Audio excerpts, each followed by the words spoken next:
Assalamualaikum warahmatullahi wabarakatuh. Waalaikumsalam warahmatullahi wabarakatuh. Innal hamdalillah nahmaduhu wa nasta'inuhu wa nastaghfiruh wa na'udzu billahi min shururi anfusina wa min sayyiati a'malina.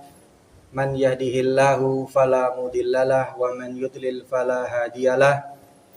Asyhadu an la ilaha illallah wahdahu la syarikalah wa asyhadu anna Muhammadan abduhu wa rasuluh. Allahumma salli wa sallim wa barik ala nabiyyina Muhammadin wa ala alihi wa ashabihi ajmain. Bapak Ibu, jamaah salat maghrib Masjid Nurul Huda rahimani wa rahimakumullah. Alhamdulillah, setelah kita memuji Allah Subhanahu wa taala dan setelah kita bersolawat kepada Rasulullah Muhammad sallallahu alaihi wasallam, Bapak Ibu, maka pada kesempatan ba'da maghrib kali ini, seperti kesempatan sebelumnya, kita gunakan waktu sebentar 7 hingga 10 menit untuk duduk bersama-sama kita belajar mengkaji agama kita, agama Islam, untuk menambah wawasan dan wacana keilmuan kita. Bapak Ibu, kita masih melanjutkan membaca sebuah risalah yang bermanfaat, Ushulus Shalasah, yang ditulis oleh Al-Imam Muhammad bin Abdul Wahhab At-Tamimi rahimahullah ta'ala. Dan pada pertemuan yang sebelumnya, kita masih di bagian muqaddimah atau di bagian pembukaan dari risalah ini, dari tulisan ini, di mana pertemuan sebelumnya kita sudah membacakan ada 4 perkara yang wajib untuk kita pelajari atau wajib untuk kita kerjakan. Penulis Muhammad bin Abdul Wahhab, beliau memberikan tulisan menerangkan ada 4 perkara yang wajib untuk kita kerjakan selaku seorang muslim.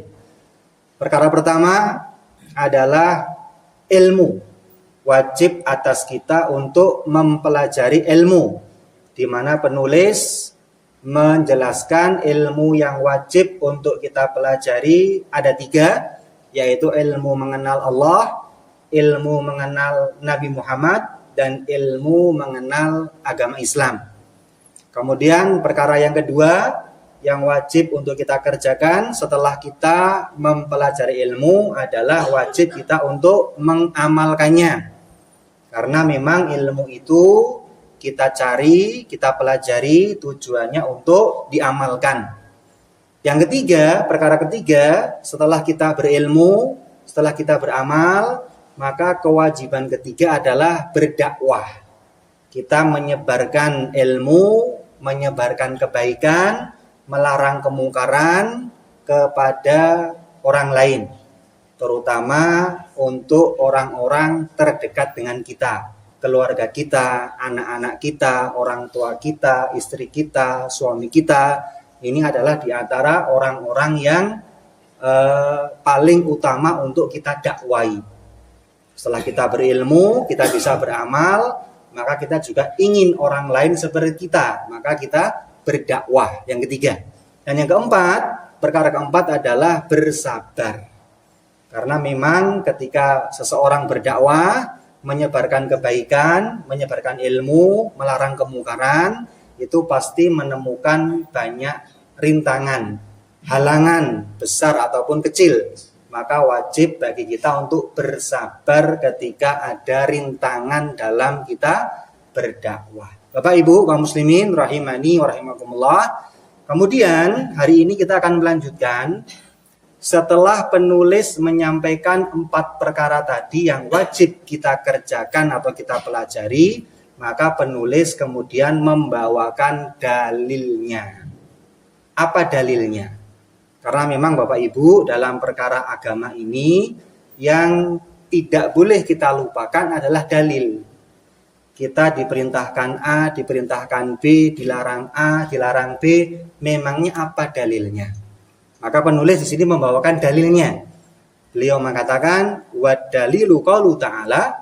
Dalilnya adalah firman Allah Ta'ala, sebuah surat yang semua kita sudah hafal, yaitu surat Al-Asr. Allah berfirman, "Wal asr. Innal insana lafi khusr illal ladzina amanu wa amilus solihati wa tawassaw bil haqqi wa tawassaw bis sabr." Ini dalil yang mewajibkan kita disuruh untuk mengerjakan 4 perkara tadi. Dalil wajibnya berilmu, beramal, berdakwah, dan bersabar adalah surat Al-Asr. Bapak Ibu, dalam surat ini Allah berfirman, wal asr. Allah bersumpah demi masa, demi waktu. Allah mengawali firman-Nya dengan bersumpah demi masa, demi waktu. Dan bersumpah dengan makhluk, ini adalah kekhususan bagi Allah. Allah memiliki kekhususan untuk bersumpah dengan makhluknya. Allah bersumpah dengan waktu wal asr. Allah bersumpah dengan waktu fajar wal fajri. Allah bersumpah dengan waktu duha wad duha.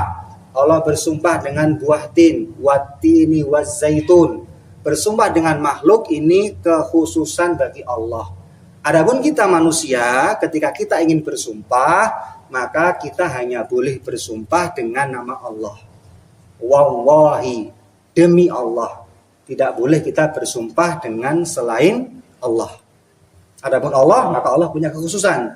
Beliau Allah bersumpah dengan makhluk-makhluknya. Dalam ayat ini Allah bersumpah dengan waktu, wal asr, demi waktu, demi masa, menunjukkan pentingnya waktu, menunjukkan berharganya waktu. Dalam ayat berikutnya Allah mengatakan, innal insana lafi khusr. Sesungguhnya al-insan, Allah menyebutkan al-insan, semua manusia. Alif lam di sini al-insan adalah menunjukkan semua manusia. Baik dia laki-laki, perempuan, dewasa, kecil, kaya, miskin, semua manusia. Allah menegaskan semua manusia sungguh dalam kerugian. Semua kita ini sudah divonis rugi oleh Allah. Kaitannya dengan waktu. Waktu adalah modal yang paling berharga, yang tidak bisa kembali, dan kebanyakan manusia rugi. Kemudian Allah mengecualikan ada 4 golongan. 4 golongan manusia yang tidak rugi. 4 golongan manusia yang tidak rugi. Allah melanjutkan, illal ladzina amanu. Yang pertama, orang yang beriman. Yang kedua, wa amilus solihat. Orang yang beramal solih. Yang ketiga, wa tawassaw bil haqq. Orang yang saling menasehati dalam kebenaran. Dan yang terakhir, wa tawassaw bis sabr. Orang yang saling menasehati dalam kesabaran. Ini 4 kriteria, 4 golongan manusia yang tidak akan rugi. 4 golongan manusia yang selamat. Orang yang beriman, beramal solih, saling menasehati dalam kebenaran, dakwah berarti, dan saling menasehati dalam kesabaran, bersabar. Inilah 4 dalilnya Bapak Ibu. Barangkali Bapak Ibu yang bertanya, dalil bersabar ada, wa tawassaw bis sabr. Dalil berdakwah ada, wa tawassaw bil haqq, menasihati dalam kebenaran. Dalil beramal ada, wa amilus solihat, beramal solih. Lah kemudian dalil berilmunya mana? Dalam ayat ini kan Allah mengatakannya, alladzina amanu, orang yang beriman, beramal solih, berdakwah, bersabar. Loh kok beriman? Lah berilmunya mana? Bukankah kemarin penulis mengatakan wajib yang pertama itu berilmu? kemudian beramal, berdakwah, bersabar. Lah kok ayatnya kok yang dikatakan yang pertama beriman, beramal, berdakwah, bersabar. Ilmunya di mana? Maka para ulama Bapak Ibu menjelaskan ilmu wajibnya berilmu dalam surat ini secara tersirat. Tidak disebutkan secara tersurat, secara tertulis, tetapi tersirat. Penjelasannya adalah karena orang yang beriman dengan keimanan yang benar, orang yang beramal dengan amal yang benar, orang yang berdakwah dengan dakwah yang benar, orang yang bersabar dengan kesabaran yang benar, ini semua tidak mungkin bisa dilakukan kecuali dengan ilmu. Sehingga walaupun ilmu tidak disebutkan secara tertulis dalam ayat ini, dalam surat ini, tetapi ilmu ini disebutkannya secara tersirat. Tidak mungkin orang bisa beriman kepada Allah, beriman kepada malaikat dengan benar, beriman kepada kitabnya, kepada Rasul, kepada hari akhir, kepada takdir dengan iman yang benar. Orang bisa beramal dengan amal yang benar, kecuali dengan dasar ilmu. Sehingga ilmu tetap ada. Hanya saja memang tidak tertulis, tetapi tersirat. Ini penjelasan dari para ulama, sehingga surat Al-Asr tetap bisa dijadikan dalil tentang wajibnya 4 hal tadi Bapak Ibu. Berilmu, beramal, bersabar, dan berdakwah. Kemudian penulis, beliau mengutip perkataan Imam Syafi'i. Yang Imam Syafi'i mengomentari surat Al-Asr ini. Imam Syafi'i beliau mengatakan, lauma anzalallahu hujjatan ala khalqihi illa hadhihi surata lakafathum. Beliau Imam Syafi'i mengatakan seandainya Allah tidak menurunkan hujjah, tidak menurunkan dalil, tidak menurunkan surat kecuali hanya surat ini saja, yaitu Al-Asr, maka sungguh Al-Asr ini sudah mencukupi. Ini menunjukkan bahwasanya Imam Syafi'i ingin mengatakan betapa agungnya kandungan surat Al-Asr. Seandainya surat yang diturunkan oleh Allah itu hanya satu surat saja, yaitu Al-Asr, niscaya sudah mencukupi. Mencukupi apa? Mencukupi sebagai panduan hidup manusia.